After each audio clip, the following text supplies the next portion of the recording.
पर तो આભમાંથી વરસતી આફતે બેંગલુરુમાં વિનાશ વેર્યો છે। સતત 48 કલાક સુધી વરસેલા વરસાદે તબાહી મચાવી છે। અનેક વિસ્તારોમાં પાણી ભરાયા છે, વૃક્ષો ધરાશાયી થયા છે, લોકોના ઘરોમાં પાણી ઘૂસી જતા ઘર વખરીને નુકસાન થવા પામ્યું છે। એસટી ડેપો સહિત અનેક જગ્યાઓ પર પાણી ભરાયા છે, અનેક રસ્તાઓ પાણીમાં ગરકાવ થયા છે। તંત્રએ પાણીમાં ફસાયેલા લોકોનું રેસ્ક્યુ કર્યું હતું।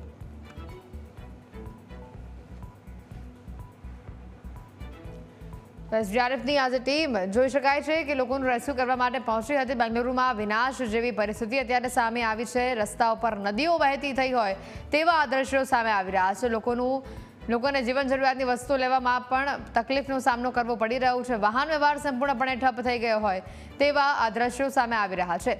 લોકોના વાહનો આ પાણીમાં બંધ પડી ગયા હતા। ભારે હાલાકીનો સામનો પાણી ભરાવાના કારણે લોકોએ કરવો પડ્યો। તો સાથે જ બીજા દ્રશ્યો આપને સ્ટેડિયમના પણ બતાવી રહ્યા છે કે જેમાં પણ પાણી ભરાઈ ગયું હતું।